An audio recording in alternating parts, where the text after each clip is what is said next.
Fala, fofa! Meu nome é Augusto Bax, eu sou investidor de criptomoedas há pelo menos 6 anos. E eu sei que você está procurando para ter resultados rápidos no mercado de criptomoedas e eu tô aqui para te ajudar. Curso Mestres do Bitcoin é o curso mais completo do Brasil. Clique no link abaixo para saber mais.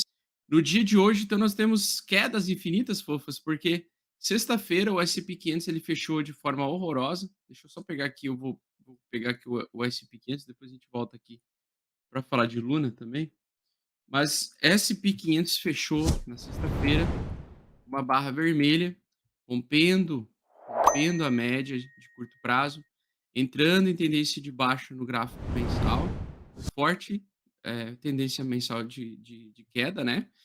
E basicamente é isso que nós temos para hoje, tá? Então, para esse ano, na minha opinião, a gente vai ter aí, olhando um gráfico desses, pelo menos aí mais uns 2 meses de baixa no S&P 500, e geralmente ele antecipa esse tipo de movimento, né? O MACD ele antecipa o movimento de baixa. Temos a curva de juros, da taxa de juros, da taxa de juros não, a curva de yields lá nos Estados Unidos voltando, tendo uma reversão. Então, os investimentos de curto prazo estão pagando melhor do que os investimentos de longo prazo. Isso faz com que os investidores diminuam o apetite ao risco e queiram sair de mercado de ações. Então, nós temos como resultado disso, né, dessa curva, dessa inversão da curva de, de bonds e de yields, nós temos basicamente o preço caindo, né, dos mercados acionários. E isso significa que o apetite ao risco dos investidores está baixo, está caindo cada vez mais. Uma vez eu falei que o Google, tá, ele é um dos melhores indicadores, é o Google Trends, é um dos melhores indicadores para ver se a gente está no mercado em tendência de alta ou não, né? E realmente o BTC, se for ver aqui, tem uma pesquisa de Bitcoin, o BTC está em queda, né? Não só nas pesquisas no Brasil, como no mundo todo. Então, desde que a gente começou, né, no ano passado, a ter dificuldades, ou seja, no ano passado nós tivemos uma super grande queda de 50%. Depois o preço até deu uma retomada, né? O interesse até voltou. Mas na verdade nunca tivemos uma demanda tal como em 2000, no início de 2021 e o ano de 2020 praticamente. Nós sempre tivemos uma demanda menor. E nós estamos vivendo isso praticamente já quase um ano, né, onde o interesse ele diminuiu bastante. Logicamente que esse interesse foi trocado por outras coisas, como metaverso, como altcoins, como gamecoins, né? Então nós tivemos aí, deixa eu só ver aqui, metaverse. Ó, o metaverso foi bem depois ainda, ó, tá vendo? Foi lá em outubro. E agora nós temos perda de interesse também sobre esse tema.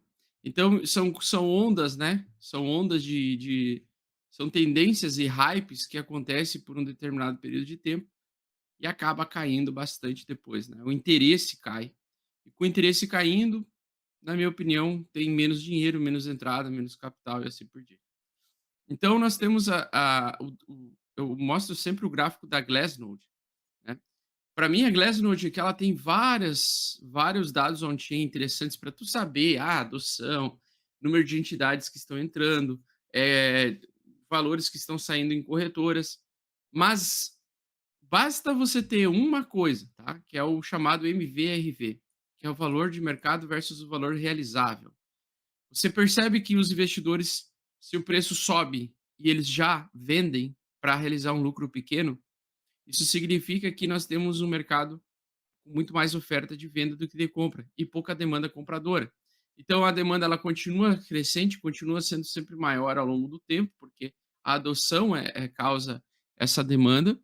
Porém, ainda a gente não chegou num ponto em que o mercado ele voltou a parar de distribuir.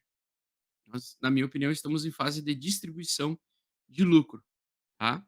Então, agora ainda não acho que com o apetite ao risco reduzido dos investidores, né, dos mercados voláteis e os mercados mais arriscados e também uma demanda menor, automaticamente nós vamos ter os compradores desses mercados de criptomoedas e mercados de ações realizando mais os seus lucros do que assumindo mais riscos, né. Então isso é um ciclo normal e clássico de bear market, tá. Então eu sempre falo aquilo para vocês, o MVRV para mim ele é o indicador mais importante dos dados on-chain. É ele que vai dizer se a gente está em uma tendência de alta ou não, tá. Por quê? Porque daí se ele estiver acima do nível 1 ou acima do nível da água no MVRV, isso significa que os investidores estão querendo assumir mais risco, querendo comprar mais e não ter aí no meio do caminho grandes realizações. Se tem realização de lucro, é uma realização temporária, o preço geralmente volta a um topo anterior e existe mais compra, mais força compradora, até que enfraqueça, né? Conforme aconteceu aqui dele começar a produzir topos e fundos descendentes, o indicador, enquanto no preço nós estávamos com topos e fundos ascendentes. A mesma coisa aqui, né? Essas divergências, tá? Então agora a gente quer encontrar futuramente uma possível divergência ou uma confluência em fundo.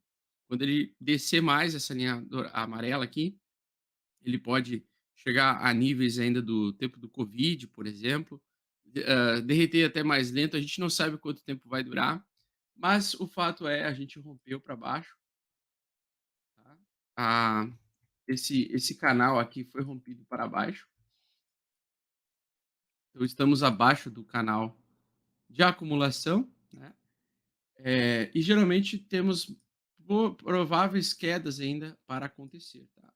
Ele pode voltar a subir somente para testar essa região como resistência, para depois voltar a cair, ou ele pode cair direto aqui, tá? E vir primeiro para esse fundo aqui, testar ele, voltar o preço a subir e ele trazer mais baixo, tá?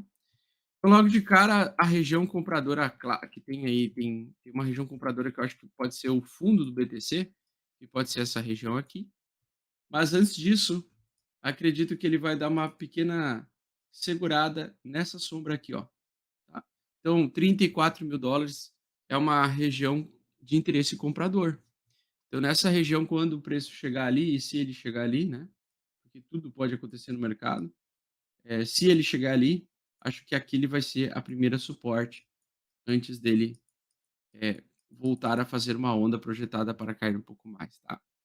Então o price action era esse é o price action A, que vai evoluir para o price action B, e depois, na minha opinião, o preço lá na frente, no futuro, tenderá a voltar a subir, tá? No meio do ciclo de baixa, temos altas, e essas altas a gente sempre duvida que elas a gente sempre duvida da capacidade do Bitcoin cair, né? E a gente sempre duvida da capacidade do Bitcoin de subir.